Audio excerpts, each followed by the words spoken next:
If hard work alone made people rich, the wealthiest people in America would not be hedge fund managers, venture capitalists, and owners of large businesses. They would be nurses working double shifts. They would be men laying asphalt in July heat. They would be women cleaning office towers long after the executives have gone home. They would be warehouse workers whose backs start aging before the rest of their body is ready. They would be the people who go to bed exhausted and wake up to do it again before dawn. I have spent most of my life thinking about money, and one thing became obvious to me very early. The world does not pay people in proportion to effort alone. It pays people according to position, leverage, scarcity, ownership, and structure. That is the first truth I want you to hear.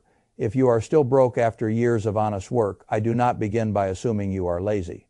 I do not begin by assuming you are foolish, and I certainly do not begin by believing the nonsense peddled by loud young men on the internet who rent sports cars for an afternoon and call themselves proof of modern capitalism.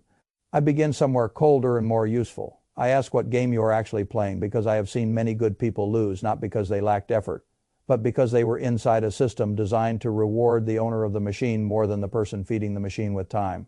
That is a very different diagnosis. People talk about poverty as though it were mainly a character problem. I have never believed that. Sometimes it is a habit problem. Sometimes it is a discipline problem. Sometimes it is a spending problem. But just as often it is a structural misunderstanding. A person can work with admirable discipline and still remain trapped if he has built his whole life around a bad equation. The bad equation is this: more hours will save me. That sounds sensible because it contains some truth. If you work more, you usually do earn more in the short term. The trouble is that the equation breaks exactly where most people need it to save them. A human being has a hard ceiling on hours. You cannot work endlessly. You cannot skip sleep forever. You cannot ignore illness forever. You cannot expand the day because your landlord raised the rent or because groceries became more insulting this year than last year. The body is not a financial instrument. It is a machine with limits. Yet most working adults are told to treat it like a bottomless source of revenue. You want more money, sell more time. That is the command. That is also the trap. When I was younger, I admired energy because energy is beautiful to watch. Then I got older and noticed something uglier. A lot of energetic people were not getting ahead. They were only staying in place at a more exhausting speed. That is the great treadmill effect. The person runs harder, the machine speeds up. The person tells himself he is responsible because he keeps running. The machine does not care. It keeps taking. This is one reason I am skeptical when people say the answer is simply to grind more. Grind toward what? Toward a slightly larger paycheck attached to the same fragile structure, toward a life where the margin between income and collapse is maybe a little wider but still too narrow to create peace. Toward a nervous system so overworked that you spend your best years renting out your best energy and still not owning much when the decade is over. That is not victory. That is a more expensive version of dependency. Let's put it in the plainest way I know. If your income depends almost entirely on your direct labor this week, next week, and the week after that, you are not wealthy, no matter how hardworking you are. You are exposed. Exposure is a better word than broke in many cases. A person earning $40,000 can be exposed. A person earning $140,000 can also be exposed. The numbers change, the fragility remains if the structure does. I have met people with six-figure salaries who live as though one bad month would humiliate them. And I have met people with more modest incomes who walk around with more calm because they built a stronger structure under a smaller lifestyle. That is why I dislike income worship.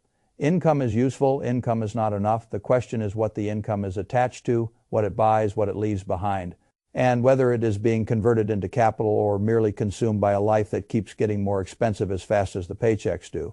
This brings me to the first mechanism that keeps ordinary people trapped. Time for money sounds harmless until you ask what happens if time breaks. A person sells 40, 50, 60 hours a week.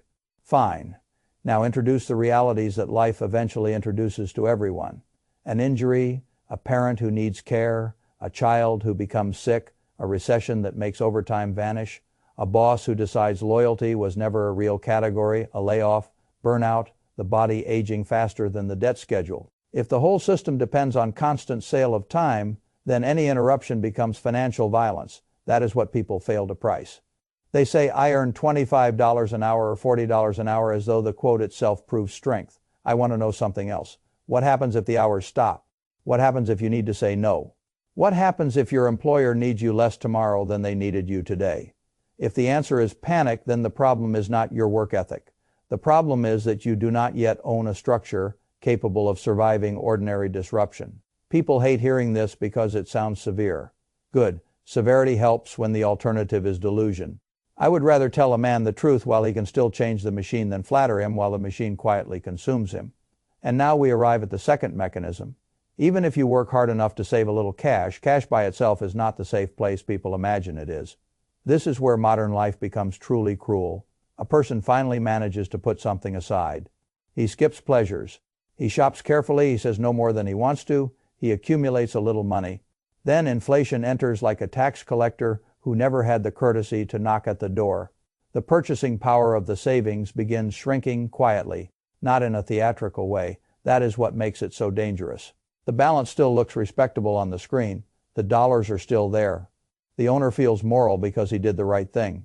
What he fails to appreciate is that saving without investing in a world of rising prices can become a form of slow loss.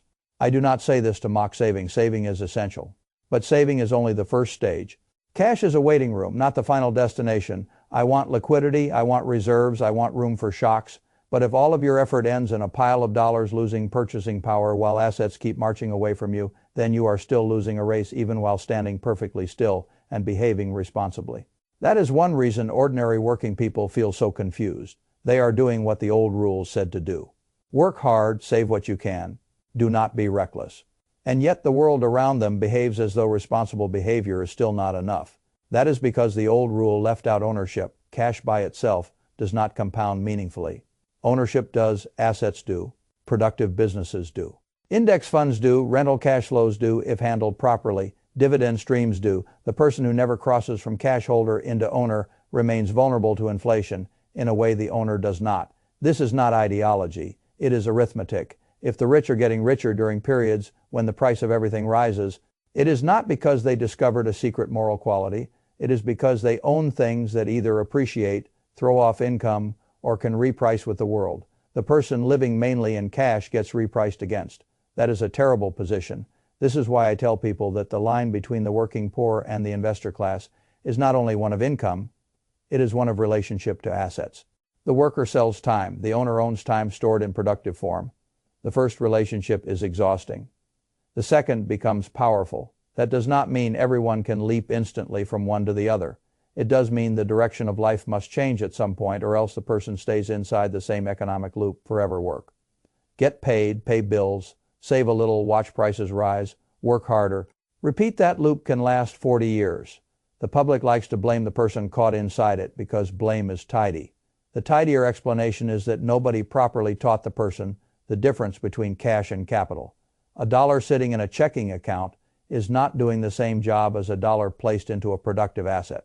One is waiting, the other is working. If too many of your dollars spend too many years waiting, your life becomes much more dependent on your labor. Staying uninterrupted, that is what inflation exposes.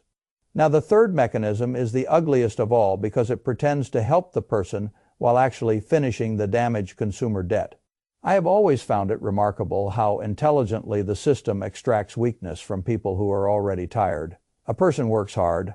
The paycheck disappears into rent, insurance, food, utilities, transportation, and all the ordinary costs of modern adulthood. A surprise expense arrives, or a long denied desire arrives, or simple exhaustion arrives, and then the system says, no need to stop now, borrow, use the card, split it into payments, buy now, pay later. Treat future you like a silent business partner whose consent is assumed.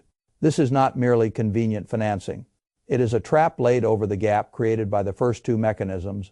Low margin plus inflation plus fatigue is a beautiful environment for consumer debt providers. They do not need you to be reckless in the cartoon sense. They only need you to be squeezed. That is enough. Once you start financing ordinary life at ugly interest rates, the machine begins eating from both ends. The labor income is already constrained by time. The cash savings are already weakened by inflation. Now the future labor is pledged to interest. This is how people feel as though they are running in circles no matter how many hours they work, because they are. Interest on bad debt is one of the purest forms of reverse compounding ever created. It takes effort from the future and sends it backward to pay for a weaker past decision. That is a brutal arrangement, People think wealth is lost in crashes. A great deal of wealth is lost in monthly installments, not only because the numbers are large, because the habit becomes normal. A person gets used to carrying balances, used to financing furniture, appliances, holidays, repairs, and simple shortfalls, used to the pressure, used to negotiating with the next paycheck before the current one has even landed. That is not temporary patch. That is a lifestyle of surrender to interest. And once that becomes normal, the person is no longer building anything meaningful.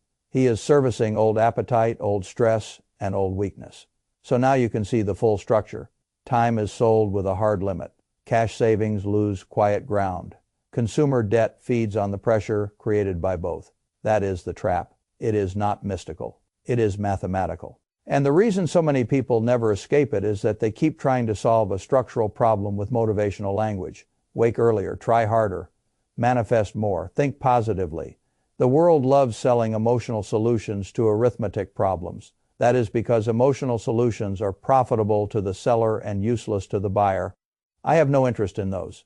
Arithmetic must be answered with arithmetic. Structure must be answered with structure. If I were advising a person trapped in this cycle, I would not start with inspiration. I would start with triage.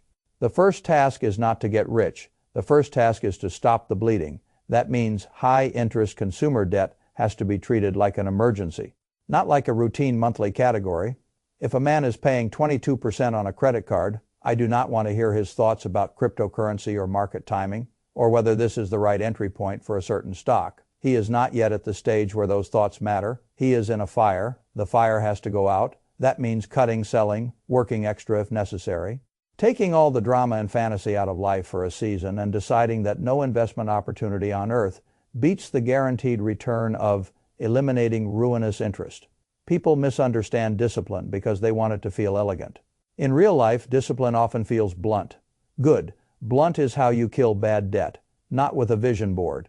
With force then comes the second task, build a buffer. The public always wants to skip this because a buffer is boring. A buffer does not produce stories, it produces calm. Calm is badly underrated by people who have never had enough of it. 3 months of real expenses, then more if possible. Not because cash is the highest return asset, because a buffer changes the whole meaning of ordinary life. Without a buffer, every repair is a threat. Every inconvenience is a negotiation with fear. Every job problem becomes existential. With a buffer, the mind changes. Not completely. You are still human, but you stop living one flat tire away from financial insult. That matters far more than people realize. The ability to think without panic is one of the highest return financial positions a person can acquire.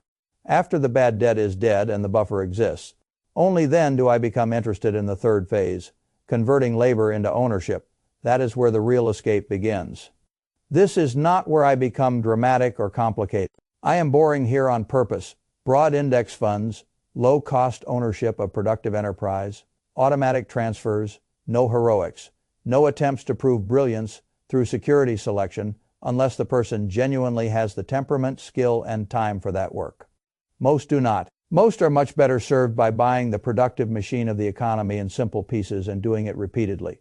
Why? Because once your money owns productive assets, something changes. Your life is no longer powered only by how many hours your body can sell this month. Some part of your future starts working without your direct physical effort. That is the whole secret.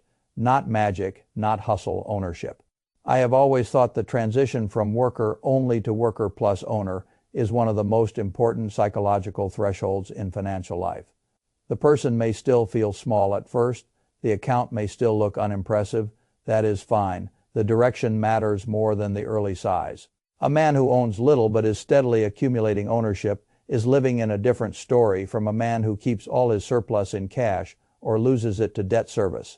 The first man may still feel behind. He is still moving toward freedom. The second man may feel respectable. He is often standing still. There is another layer here too. Once the core ownership structure is in place, I like cash flow. I like dividends. I like real estate cash flow where the economics are strong and the leverage is sensible. I like assets that not only appreciate over long periods, but also remind the owner that wealth can pay him while he waits. That changes behavior. A person receiving cash from assets experiences the world differently from the person who only sees money when he works. He becomes harder to intimidate, harder to manipulate, harder to exhaust. This is why I say the real escape is not only bigger income, it is separating survival from the next hour sold. That can begin with something small, a dividend account, a modest side business with real margins, a savings base that produces interest, a rental, if the person understands the responsibilities and does not romanticize it. The point is not the exact vehicle. The point is the logic move from time only to time plus capital. Then eventually, if you are disciplined enough and patient enough, from time plus capital to more capital than time, that is when life begins changing in a serious way. Now, a lot of people hear ideas like these and immediately think of speed. How fast? How soon? How do I get there before I am too old?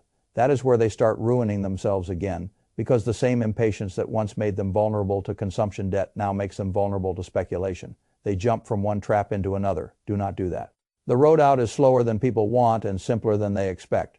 The first years are ugly. That is normal. The portfolio is small. That is normal. The progress feels underwhelming. That is normal. The world around you keeps spending. That is normal too. The discipline required is not glamorous, which is one reason so few keep it. Most people would rather buy the feeling of motion than endure the boredom of actual progress. I am not one of those people. I would rather be bored and rich later than entertained and trapped forever. That is the trade. And once you understand that, much of modern economic life starts looking different. The expensive coffee was never the central issue. The positive mindset was never the central issue. The 4 a.m. alarm was never the central issue. The central issue was always whether your labor was being converted into ownership or being consumed by an expensive life built on debt and slowly eroding cash. That is the structure. That is the truth the loud men in rented cars do not want to say. Because structure is not as marketable as shame. Shame sells better. It keeps the worker blaming himself rather than studying the machine. I prefer the machine. Machines can be understood. Once understood, they can be escaped. That is why I am always more optimistic than I first sound. The diagnosis is harsh because it needs to be accurate.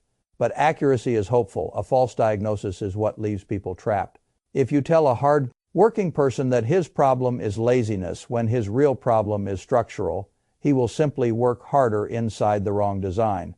That is tragic. If you tell him the truth, then he can start reallocating, stop the bleeding, build the buffer, buy the productive machine, add cash flow, where prudent, keep lifestyle below income long enough that capital begins to accumulate. Do that for years, not for moods. Now he has a chance. That is the sentence that matters. A chance, not a miracle, not overnight wealth, a real chance to move from being economically consumed to being economically positioned. And position is everything. I have said for years that the difference between a man with $1 million and a man with 10,000 is not only the number, it is the position. One receives pressure from life differently from the other. One negotiates with reality from a different chair. That chair is built slowly. It is built from arithmetic, restraint, patience, and the refusal to confuse effort with leverage. If you are still broke after years of hard work, I do not begin by despising you. I begin by asking whether your life is still powered only by labor, whether your savings are still mostly idle, and whether debt is still eating the future before the future arrives. That is a much more useful set of questions, because once you answer them honestly, the shame can finally leave the room, and once shame leaves, strategy can enter. That is the real beginning, not when you feel more motivated. When you stop misunderstanding the game, everything changes after that, not instantly, but permanently. If you hold the line, the world will still tempt you, the system will still sell you comfort on credit, the culture will still tell you that appearances matter more than margin. Ignore it. Margin is life. Liquidity is sanity. Ownership is escape. That is the formula. It is not fashionable enough to trend for a week. It is strong enough to change a life.